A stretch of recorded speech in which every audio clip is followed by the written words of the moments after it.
Ini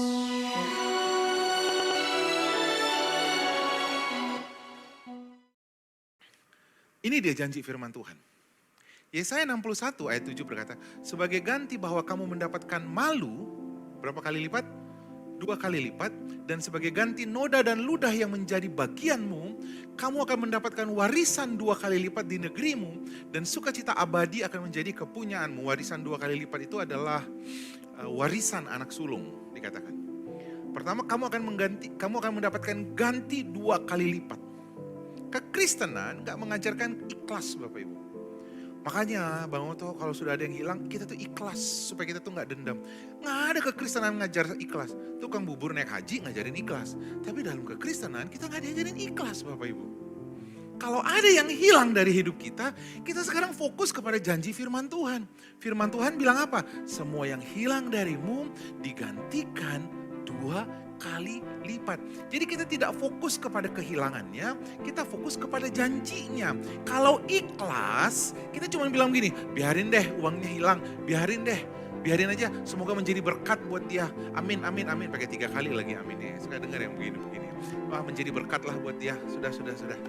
Enggak saudara, semua yang hilang, yang diambil, yang tercuri, semua yang dulu saya mendapatkan malu karena semuanya itu, it will come back to me 2 times. Amin. Fokus lagi kepada janji firman Tuhan. Makanya di dalam Tuhan kita tuh gak pernah rugi. Amin. Nah, dari sini ayat firman Tuhan ya. Mari kita lihat Kisah Para Rasul 3 ayat 21. Kristus itu sekarang tinggal di surga. Pada waktu Tuhan Yesus mati, lalu dia bangkit, lalu dia tinggal di surga. Kenapa dia tinggal di surga dan tidak kembali ke dunia?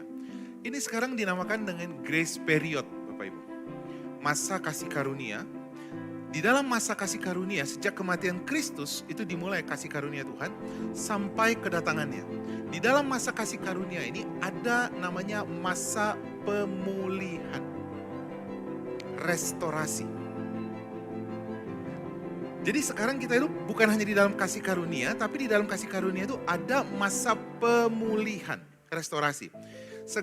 Pemulihan segala sesuatu seperti yang difirmankan Allah dengan perantaraan nabi-nabinya yang kudus di zaman dahulu. Jadi Bapak Ibu, percaya atau tidak percaya, mau atau tidak mau, Anda sekarang sedang hidup di masa penggantian. Di masa pemulihan. Beberapa kali saya cukup tidak mengerti tentang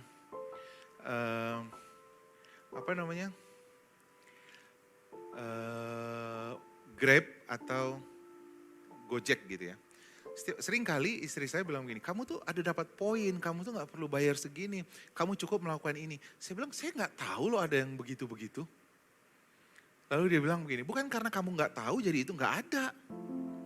Jadi selama ini saya mendapatkan poin-poin dan potongan-potongan yang gak pernah saya gunakan gitu loh. Saya bilang kok saya nggak tahu ya, bukan karena kamu nggak tahu, maka tidak ada semuanya privilege itu. Selama ini karena saya yang nggak mau tahu.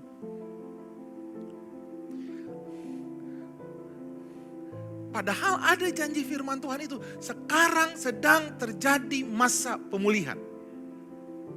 Nah dikatakan begini, Kisah Para Rasul 3:25 dilanjutkan, kamulah yang mewarisi nubuat-nubuat itu. Perhatikan, Kisah Para Rasul ini dimulai setelah Tuhan Yesus mati. Lalu dikatakan firman Tuhan ini, sekarang kamulah yang akan mewarisi nubuat itu dan mendapatkan perjanjian yang telah diadakan Allah dengan nenek moyang kita ketika ia berfirman kepada Abraham. Dia berkata begini, oleh keturunanmu semua bangsa di bumi ini akan diberkati. Jadi sekarang masa pemulihan itu adalah masa di mana berkat Abraham itu terjadi bagi anak-anak Tuhan. Asik gak nih? Asik ya. Dan firman Tuhan katakan begini, ini saudara kita hidup di zaman yang sangat berbeda dengan para nabi-nabi kita dulu. Para nabi-nabi kita dulu gak menikmati yang namanya masa pemulihan ini. Dan ayat firman Tuhan ini dengan jelas berkata, ini sekarang buat kamu loh. Pemulihan dalam bahasa aslinya disebutnya dengan apokatastasis atau restorasi. Kata itu artinya begini, suatu keadaan yang lebih baik daripada keadaan sebelum jatuh ke dalam dosa. Suatu keadaan yang lebih baik daripada keadaan sebelum kejatuhan Adam. Ini keren banget. Ada masa yang paling buruk terjadi, Bapak Ibu. Namanya adalah masa hukum Taurat. Di mana kalau kita berdosa satu, kita harus membayar dua. Di zaman hukum Taurat itu, kalau kita menyembah berhala, maka yang dihukum itu sampai keturunan ketiga dan keempat, benar? Kalau kita mencuri, bukan hanya kita mengembalikan 2 atau 5 kali lipat dari apa yang kita curi, tetapi juga kita harus dipukul. Jadi kita harus menggantikan lebih banyak daripada dosa yang kita lakukan. Lalu Tuhan membalikan keadaan itu dan dia berkata, ketika di zaman hukum Taurat, kamu diambil lebih banyak, sekarang di zaman restorasi, di zaman pemulihan ini, aku akan mengembalikan lebih banyak daripada yang hilang dari kamu. Nah, di zaman hukum Taurat, dibilang begini, Keluaran 22 ayat 1, apabila seorang mencuri seekor lembu atau seekor domba dan membantainya atau menjualnya, ia harus membayar gantinya, yaitu 5 ekor lembu ganti lembu itu, dan 4 ekor domba ganti domba itu. Ini hukum Taurat. Jadi kalau ada orang mengambil domba orang, membantainya, dia harus mengembalikan lembu itu 5 kali, dan domba itu, dan 4 ekor domba ganti domba itu. Mungkin kita masih ingat cerita tentang Zakheus pada waktu Tuhan Yesus datang ke rumahnya pemungut cukai ini.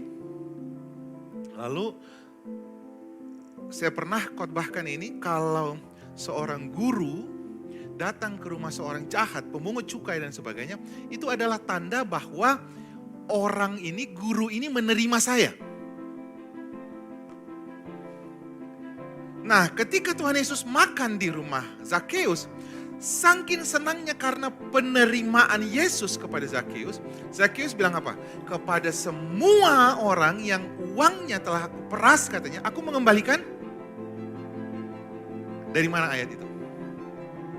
Dari Keluaran 22 ayat 1. Hidup di dalam kasih karunia memampukan kita menjalankan hukum Taurat, Bapak Ibu.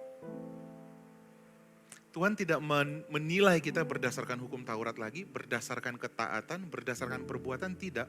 Tetapi ketika kita hidup di dalam kasih karunia Tuhan, memampukan kita untuk hidup di dalam hukum Taurat.